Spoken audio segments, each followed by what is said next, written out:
events. Yes, my friend, world events can be pulled into your story because they help to illustrate how, you're not living in a bubble. You live in a world with things happening around you. Even if you didn't personally witness the events, even if the events didn't happen in your neck of the woods, you can say, um, 401k, or sorry, I said 401k. You can say Y2K happened and people were worried all the computers would crash. Now, in my neck of the woods, I was trying to make my way into university. I was trying to work through exams and interviews and so on and so forth. You could say, we heard there was a total solar eclipse in Australia around the same time as my dad and I decided to travel to, um, California to do something. So even though you were not positioned where the event happened, you can pull it into your story because it makes it clear that you're not living in a bubble. You live in a world with a lot of things happening. I remember my dad telling me about them hearing that the Americans had landed on the moon. Now, my dad was living in Nigeria at the time, and they heard about this. Somehow, this is before social media. This is even before telephones were all over the place and cell phones and so on. But somehow, this got to Nigeria that Americans were on the moon.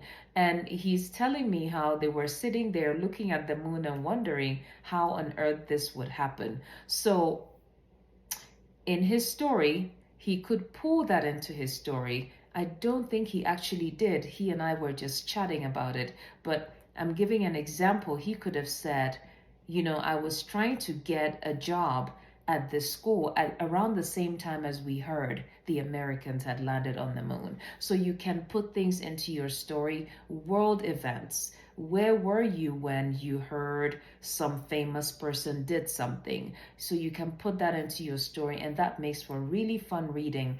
That really cements the fact that you are not somebody living in a bubble, as I said. You are someone in a larger world carrying on with your life with other things happening all around you. Hi, I'm Dr. Uche. I'm your friendly publisher, biography writing coach, book reviewer, a real life physician too. What are you waiting for? Go ahead and hit subscribe. That way you know when I upload new videos, share with your family and friends. Follow me on this fascinating journey as I talk all about stories on this channel, children's book read aloud sessions, fiction from across the diaspora, and tips to help you on your journey to writing your biography. You take care, and I'll see you in my next video.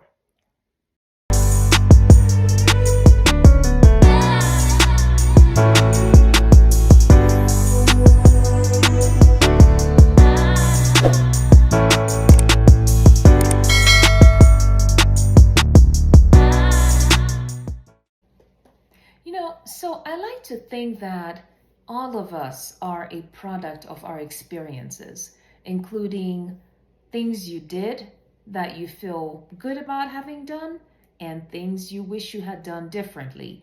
And when someone is looking at you from a different perspective, sort of looking into your life story up to a particular point, they might wonder about certain decisions you made. So writing your autobiography or your biography gives a unique opportunity, or rather affords one a unique opportunity to look back and say, this decision I made, I know it was controversial, but it really did work out in the long run. At the time I made this decision, I wasn't certain. It did cause a lot of strife in my family, but in retrospect, it was a good thing for me because of 1, 2, 3. So you really get a chance to explain away things that happened in the past. Now, mind you, one of the strengths or one of the great things about writing a story is you give somebody else an opportunity to learn from your journey, to not have to reinvent the wheel, right? Somebody can use your story as a roadmap. This is what you did here, and so I can actually try this because somebody did it and it worked. I remember reading Michelle Obama's Becoming and her recent book, I'm forgetting, The Light We Carry, and thinking, wow, I think I need to give my children more responsibility because I feel like I'm doing this and that for them, but they can actually do it for themselves. And I was amazed when I gave my 7-year-old responsibility to get up, get dressed for school. He did it like a champ. And I said to myself, why have I been stressing myself out trying to do all this every morning, right?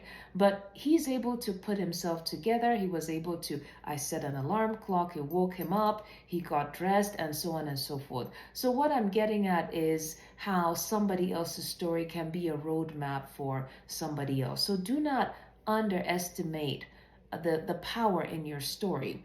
Be sure to describe controversial aspects. Be sure to describe strengths, successes, mistakes. All those make for very interesting reading in your story. I'll see you in my next video.